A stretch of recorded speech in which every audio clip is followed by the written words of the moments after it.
आज मैं अपनी वीडियो बताऊंगा कि आप जो किसी फ़ैन में यानी कि पंखे में या किसी मोटर में कंडेंसर चेंज करते समय आपको किन किन बातों का ध्यान रखना चाहिए। ठीक है, हम आम तौर पे क्या करते हैं, जैसे हमारी मोटर की या किसी फ़ैन की स्पीड कम होती है तो हम क्या करते हैं, उसका कंडेंसर चेंज कर देते हैं और साथ साथ उसकी वैल्यू भी चेंज कर देते हैं। देखिएगा जैसे इसमें आपका कंडेंसर 250 का कंडेंसर लगा हुआ है, हम क्या करेंगे कि बाज़ार से जाएंगे और उसकी वैल्यू चेंज कर देंगे, या 3.25 का या का कंडेंसर लगा देते हैं। ऐसा करने से हमारे पंखे की स्पीड तो बढ़ जाती है, पर उसके साथ साथ हमें इसके पंखे में जो वाइंडिंग होती हैं, जैसे इसमें वाइंडिंग जो होती है आपकी, एक रनिंग वाइंडिंग होती है और एक स्टार्टिंग वाइंडिंग होती है, उन पे असर पड़ता है।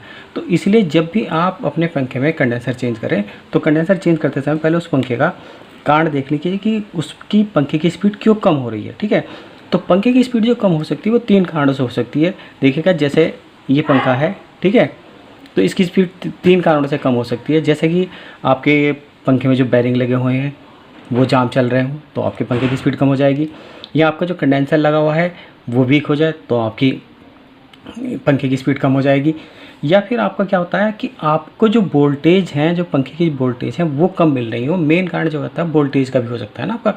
तो इसलिए आपके जो पंखे की वोल्टेज है, क्योंकि आमतौर पर सभी पंखे जो है, देखिएगा जैसे ये पंखा है,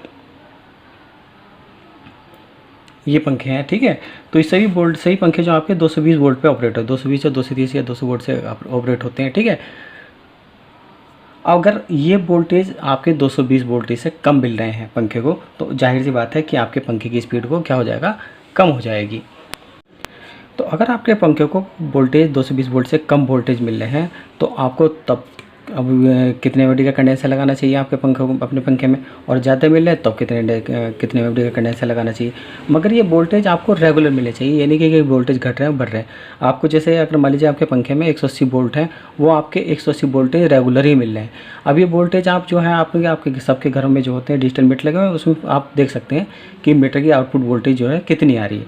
तो अगर ये आउटपुट वोल्टेज 180 वोल्टेज आ रही है या उससे ज़्यादा आ रही है, तो आप अपने पंखे के में कितनी एमडी कंडेंसर लगाएं ताकि आपके पंखे की सेफ्टी बनी रहे। ठीक है, तो इसमें कंडेंसर लगाने के लिए, तो कंडेंसर की वैल्यू निकालने के लिए इसमें आपका ये रूल्स है कि वाट न्यू और एक मल्टीप्लाई 1000 और अपॉन में इसका वोल्टेज का स्क्वायर मल्टीप्लाई ये हॉर्स पावर कितने का होती है। ठीक है, और ये सभी चीज़ यानी कि पंखा कितने वाट का है, ठीक, कितने वोल्टेज हैं, कितने हॉर्स पावर का, ये आपको यहाँ से मिल जाएगा। देखिए जैसे लिखा है 220 वोल्टेज हैं आपकी, हॉर्स पावर जो आपकी ये 50 की है, और हटेज यानी कि जो होती है, और आपका ये वाट जो होते हैं सभी, तो आमतौर पे जो सभी पंखे जो आपके 50 वाट या 60 वाट या 70 वाट तक ही होते हैं। ठीक है, तो इस तरह लगा लेते हैं। अब ये वोल्टेज के मैंने आपको बता ही दिया।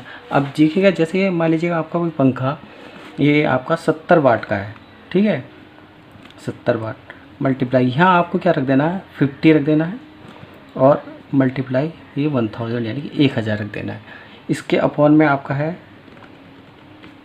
वोल्ट अगर आपको 220 वोल्ट मिल रहे हैं या 180 वोल्ट मिल रहे हैं, अगर हम 180 वोल्टेज मान के चल रहे हैं कि हमारे पंखे को 180 वोल्टेज मिल रहे हैं, तो इसका स्क्वायर कर देंगे, इसका स्क्वायर कर देंगे, यानी कि 180 मल्टीप्लाई 180, और हॉर्स पावर में इसमें लिखी है पंखे में 50, ये लिखी हुई है। ठीक है, अब हम क्या करेंगे ना, आपस में कट कर देंगे, यानी कि आपस में ये 50 से 50 कट हो गया, इस 0 से ये 0 ख़त्म हो गया, इस 0 से ये 0 ख़त्म हो गया।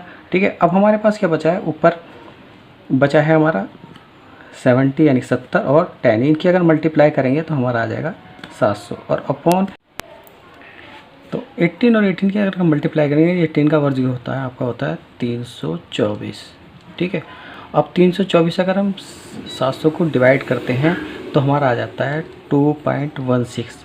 ठीक है, इसका मतलब ये जो आ गई हमारी कंडेंसर की वैल्यू निकलेगी, यानी कि 2.25 या 2.5 एमडी। तो इस तरह से आप अपने, अगर आपके पंखों को 180 वोल्टेज भी मिल रहे हैं, ठीक है, और आपके पंखे का बैरिंग और भी सही है, ठीक है, तो आप ऐसी कंडीशन में आप अपने पंखे में 2.25 एमडी या 2.5 एमडी का कंडेंसर लगा सकते हैं। ठीक है, और अगर आपके पंखे को अगर 180 वोल्ट की जगह कई वोल्टेज ज़्यादा मिलने लगते हैं, ठीक है, तो आपको 250 या 260 वोल्ट मिले तो 260 या 250 वोल्ट का आप स्क्वायर कर दीजिएगा यहाँ, और पंखे के वाट देख लीजिएगा, मोटर के वाट देख लीजिएगा, कितने वाट का है वो वाट यहाँ रख दीजिएगा आप। ठीक है, और इसी रूल से निकाल के आप उसकी कंडेंसर की वैल्यू निकाल सकते हैं। और अभी तक आपने मेरा चैनल सब्सक्राइब किया तो प्लीज़ मेरे चैनल को सब्सक्राइब किया और वीडियो को लाइक कीजिएगा।